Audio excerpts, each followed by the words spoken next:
চারবারের গ্র্যামিজয়ী জনপ্রিয় ব্রিটিশ সঙ্গীত শিল্পী এড শিরান বর্তমানে কনসার্টে যোগ দিতে ভারতে অবস্থান করছেন তিনি। ইতোমধ্যে কয়েকটি শো সেরে নিয়েছেন শেপ অফ ইউ খ্যাত এই তারকা। সম্প্রতি দক্ষিণ ভারতের এক ব্যস্ত রাস্তায় গাইতে দেখা যায় তাকে। সেখানে পারফর্ম করা এক পর্যায়ে ভারতীয় পুলিশের বাধার মুখে পড়েন এই শিল্পী। ব্যাঙ্গালোর শহরের দুটি কনসার্টের মধ্যবর্তী সময়ে শহরের চার্চ স্ট্রিটে পথসঙ্গীত করার সিদ্ধান্ত নিয়েছিলেন এড শিরান। পরিকল্পনা মতো রাস্তার এক পাশে দাঁড়িয়ে গাওয়া শুরু করেছিলেন, কিন্তু শেপ অফ ইউ গাওয়ার মাঝপথেই এক খাকি পোশাকধারী পুলিশ কর্মকর্তা তার গিটার ও মাইক্রোফোনের তার টেনে বের করে দেন।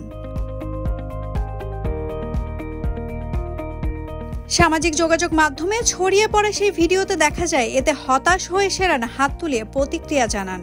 পরে স্থানীয় পুলিশ জানিয়েছে শিরান আগে থেকে অনুমতি চাইলেও তারা তা প্রত্যাখ্যান করেন।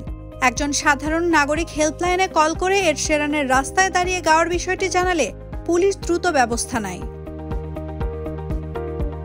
ব্যাঙ্গালোর সেন্ট্রাল বিভাগের deputy commissioner of police Shekhar H Tekkannavar জানান, আমরা অনুমতি দেইনি কারণ চার্চ স্ট্রিট খুবই ব্যস্ত এলাকা এবং আমরা চাই সেখানে মানুষ অবাধে চলাফেরা করুক।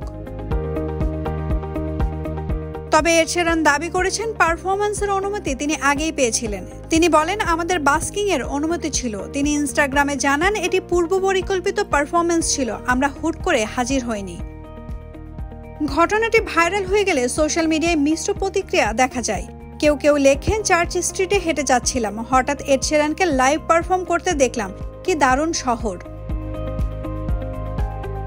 অনেকে আবার স্থানীয় প্রশাসনের সমালোচনা করে বলেন, এত ছোটখাটো বিষয় নিয়ে কঠোর হওয়ার চেয়ে ট্রাফিক জ্যাম ও পানির সংকটের মতো গুরুত্বপূর্ণ সমস্যাগুলোর দিকে নজর দেওয়া উচিত।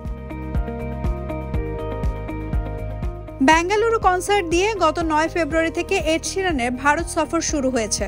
এড শিরান সম্প্রতি মুম্বাইয়ে ভারতীয় গায়ক দিলজিৎ দোসাঞ্জের সঙ্গে একটি পারফরম্যান্স করেন, যা ভারত জুড়ে আলোড়ন তোলে। তিনি ভারতে আরও 2টি শো করার পর চীন ও সংযুক্ত আরব আমিরাতে সফর করবেন। নাওমিন নাসরিন, ডেইলি সান।